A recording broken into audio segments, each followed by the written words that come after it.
I could pick any Bible story and pretty much relate because we're all sinners. But Moses especially speaks to me because he was imperfect. Like, he was born a Hebrew, he went to Egypt, he became an Egyptian, so to speak.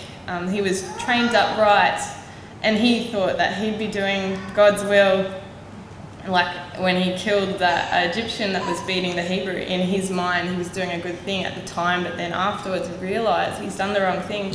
He runs away. Like, you guys know the story of Moses, and I really relate to him in that I'm not perfect. I struggle with being impatient. I was selfish, like in our humanity, but with God he became something brilliant. I like that, I'll try and do the right thing when I'm not in Christ, like what Emily was saying, like when Moses wasn't in Christ, that's when he fell. And it's the same way with us. Like, I'll end up losing my temper over something little, like with the Israelites, how, would you just leave me alone, whatever, and he hits the rock and then it starts the water that way, but he did the wrong thing because he lost his temper. And another part about Moses that I like is, and that's been really encouraging to me, is that I often think I'm just insignificant in the big scheme of things. Like, I don't have, I've got a purpose as a mum and a wife, but I'm not going to change history. Like, that's just not, I'm just me, But with Moses, he was the same. Like, he was this imperfect man. He escaped. He's living his little family life out in the wilderness for 40 years. Like, I'm like in my 20s sort of thing. I've still got a few years to go till I'm 40. But he was just living his own life, and it was like God the whole time was watching him.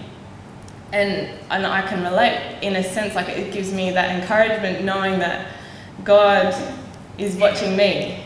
And if I'm holding on to God, even through the little things in life, that maybe one day, because of that, he'll pick an insignificant person, whether I can't talk or whether I stutter or whether, like when Moses was called with the burning bush, he's just like shocked, like, what is this burning bush that's not drying up, all of his confusion in his mind that he must have been going through, that I can imagine I would do the same if I was in his situation.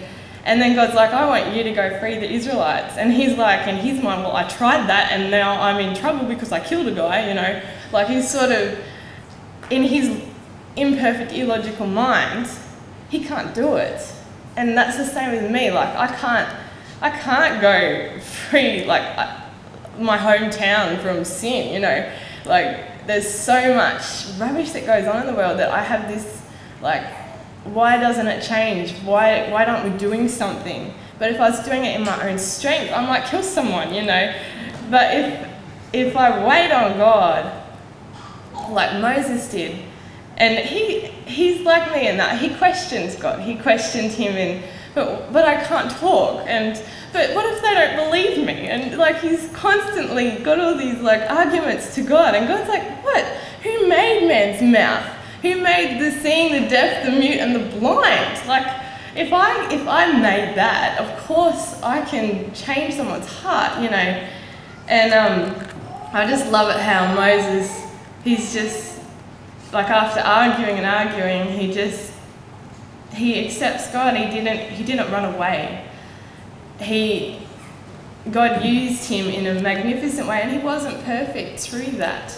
Like what Emily was saying, he lost his temper. I have the Israelites, in comparison to my small family circle of trying my patience, is very different to Moses. Like, Moses had Israelites, thousands and thousands of people, like his children, so to speak.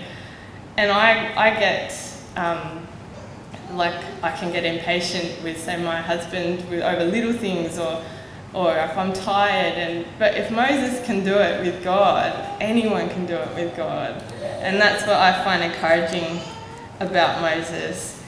And yeah, he just encouraged me in that way. So thank you.